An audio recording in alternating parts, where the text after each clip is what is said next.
that's the plan anyway. That sounds real good. Yeah, repeat again because I just got here. I'm on here. Sorry. You missed out. You don't get it. Yeah. There's a doe standing on the beans. Good. I'm about to walk out the toss here. Jacob, you want to go try to shoot that thing? For real. She might just let me walk. I'm serious as a heart attack. We got time. Really? I don't want to get off the nothing. There's like no way to approach her. You could belly crawl to her. Well, we found a spot where there's a hammer. Yeah. I think, yeah. And the feed side's crazy. Like it's like where we were at, but it actually makes sense. You like know where the deer are coming from. Yeah.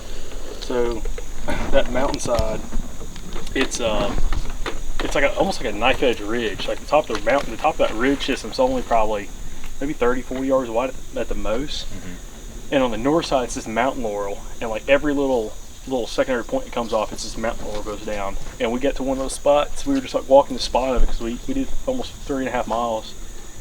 Went up, started walking along it, and there was like no sign. Like, dude, no sign. Like, no tracks, no droppings, nothing.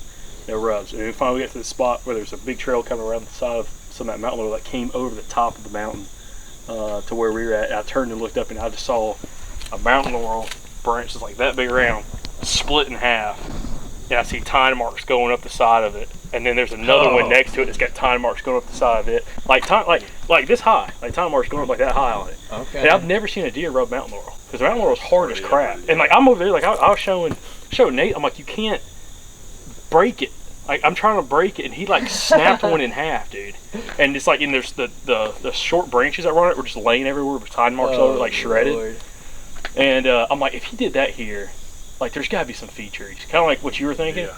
So I'm like, let's drop down. There's this little saddle right below us that went up to a big secondary point. That real long point comes off, and there's mountain oaks. And like while we're walking, we can hear. I mean, you need a hard hat in there. There's mountain oaks dropping everywhere. But I'm like, there's got to be some feed trees down below.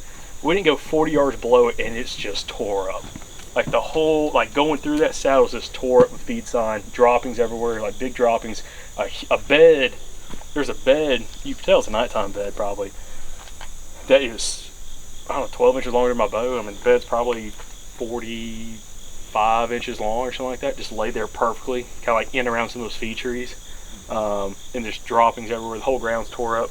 And it's just in that saddle. Like we started walking out the secondary point, and the secondary point's thick. It's got thick, relatively. It's got sparkleberry growing. It's like knee high.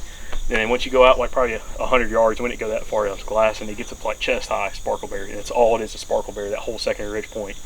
And you got mountain laurel off one side of it, and then mountain laurel's off the west side, and the east side of that point, it's just a wide open hardwood bottom. So I'm like, well, they're not coming from there.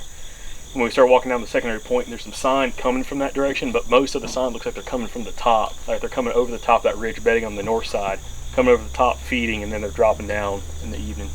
Yeah. So, anyways, we stunk it up too much because I was like really trying to find a good tree. So we're not going to go back there tonight, but tomorrow, conditions are right, definitely going to go. Or really the next 2 nights, I want to go back in there. There's definitely, and like, you know, just big diameter droppings, which is nice, like these little fallen droppings you're seeing, and just worked up. So, did you leave your vine harsh? Oh. No, you're just closer. Okay. Wait. I got a spot. Oh, there's 3 doe. Yeah, I see 2 right here. The doe and 2 fawns. We just jumped it down 2 fawns, way back to the truck. There's 2 other ones that ran back last night.